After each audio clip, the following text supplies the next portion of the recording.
que tem uma corrente que o propósito é exterminar o sexo masculino. Você entendeu? E aí você olha assim para a pessoa que diz assim, tá, mas o que é? Não, é procurar, é em busca dos direitos femininos. Tá, mas vocês já atingiram todos os direitos femininos. O que mais? Chegando ao ponto de ultrapassar os direitos masculinos. Mas vocês não buscam... Se você colocar agora no Google, tá lá, direitos iguais. É o significado padrão. Só que hoje a mulher, ela ultrapassou os seus direitos comparado aos direitos do sexo masculino. Entendeu? Então está desigual. Sabe o que eu considero no escritório? Que nós atuamos em favor dos menos favorecidos. Que é quem? O homem, isso para a justiça, o homem, o vovô e a vovó e a criança, que é o principal. Doutora, deixa eu aproveitar aqui uma coisa. Alexandre, eu vou só dar um exemplo, vai lá. Porque a pessoa que vai olhar aqui vai dizer assim, mas como assim a criança é menos... a mulher é mais favorecida do que a própria criança? Eu vou te dar um exemplo. Nós estamos falando de um homem, de uma criança do sexo masculino. No Brasil, entende-se que se uma criança está sofrendo alienação parental, uma criança é várias vezes agredida verbalmente pela mãe, tanto faz, por qualquer pessoa, ela não sofre violência psicológica no Brasil, só por ela ser do sexo masculino. Ponto, tá? Se eu peço uma medida protetiva para uma criança, eu tenho que ter provas concretas que essa criança está precisando dessa medida protetiva. Olha a diferença para uma mulher. Vamos só explicar lá em casa, você que está assistindo, preste atenção do que a doutora Jamília está dizendo aqui. Uma medida protetiva sem a presunção, né, da inocência, correto, doutor? Porque, assim, o que acontece? Quando a mulher vai na delegacia, ela não precisa de provas e ela consegue a medida protetiva. Então, voltando. A mulher, para acusar um homem, ela não precisa ter provas. Para uma criança, é necessário ter provas. Então, veja que para a mulher, uma lei, para uma criança, um menor de idade, é outro tipo de lei. Por favor, doutor. Então, por isso que, na minha visão, Alexandre, a mulher ela é muito mais favorecida e o sistema ela é pró-mulher. O sistema ela é pró-mulher. E aí uma criança que precisa, que está lá, se não for uma agressão física, sabe? É muito difícil conseguir uma medida protetiva em favor da criança. Eu não tinha noção do crescimento de falsas acusações no Brasil. Quando eu comecei a gravar em 2016 vídeos no meu canal do YouTube. Gravava um vídeo ali, eu vi um caso que aconteceu no escritório, eu digo, poxa, vou gravar esse vídeo. Só que eu gravava, é claro, para anunciar o meu trabalho, mas eu não pensava que estava uma epidemia em todo o Brasil. Até que uma defensora pública do estado do Acre, porque eu morava no Acre, ela ligou para o meu escritório, me ameaçando e falando que iria tirar minha carta da ordem pelo fato de eu advogar nessa área. Aí a sacada foi o cara que trabalhava comigo, quando ele percebeu que se tratava de uma ameaça séria, ele pegou um outro telefone e começou a gravar.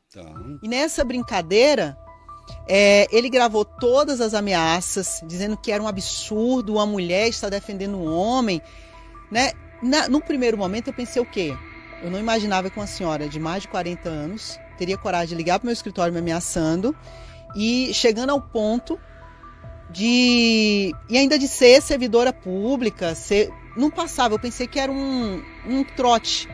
Só que eu recebi 32 acusações contra o meu escritório, tentativa de representação para tirar a minha OAB.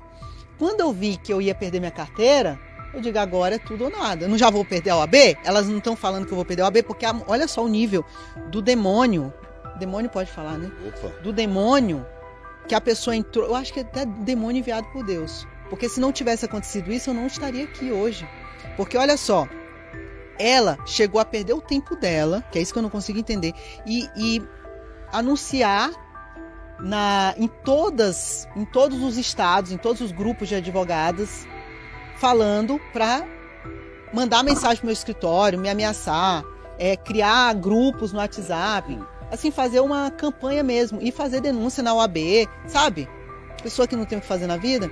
E aí, quando eu vi que o negócio era sério, O que eu fiz? Peguei aquela gravação e postei na minha rede social. Aí falei, ó, no dia tal, uma senhora que se apresentou por nome de tal, dizendo que era defensora pública pelo estado do Acre, ela ligou pro meu escritório, me ameaçou, e aí eu fiz a transcrição do áudio e postei. Só que eu postei pensando, eu não já vou perder a carteira? Beleza, vamos lá, vamos ver o que vai dar. Não conheço essa mulher, nunca vi pessoalmente. O que ela fez?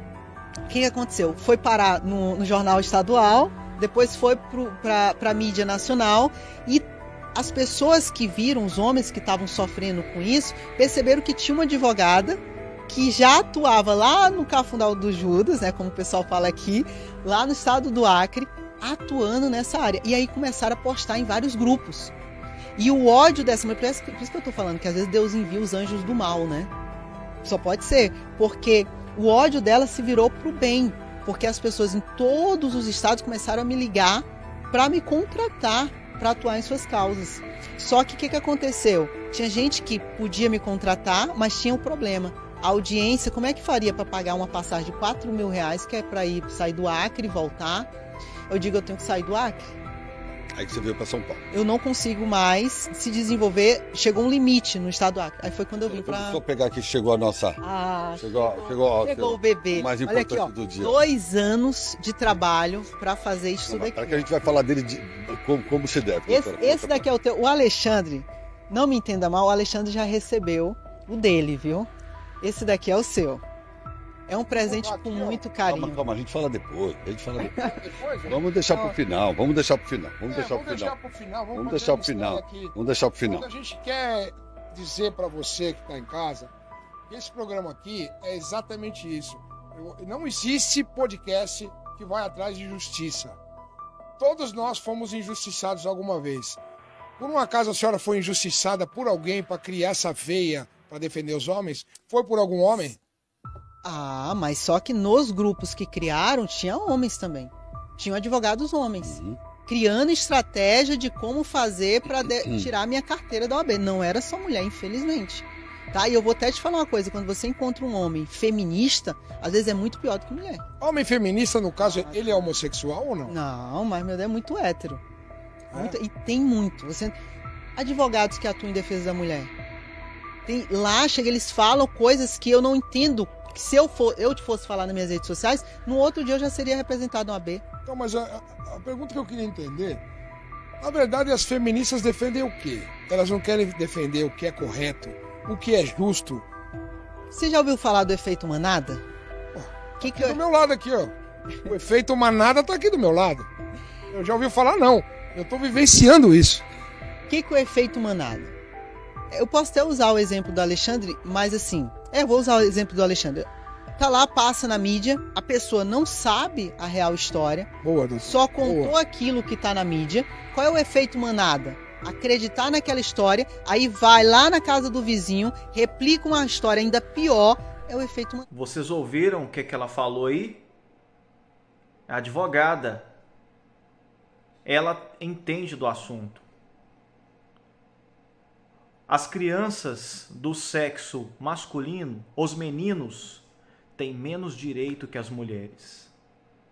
Você vê como é que a coisa está ficando preta. O negócio está ficando feio. A que ponto chegou? A que ponto chegou? Eu já falei isso em vídeos anteriores. A mulher não precisa provar nada. Ela vai lá, faz uma falsa acusação na Lei Maria Capetenha, vai na delegacia, pede a medida protetiva e não precisa nem de prova, nem de exame de corpo de delito, nem nada. O que ela falar vale como prova. E vocês pensem bem antes de vir aqui me xingar. Pensem bem, vocês que são pró-feministas.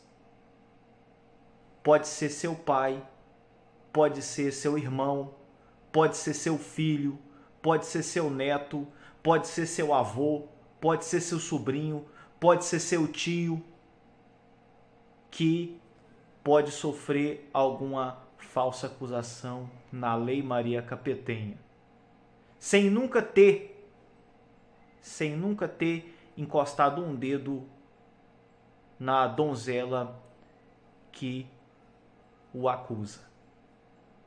Fica aí a reflexão. Até o próximo vídeo.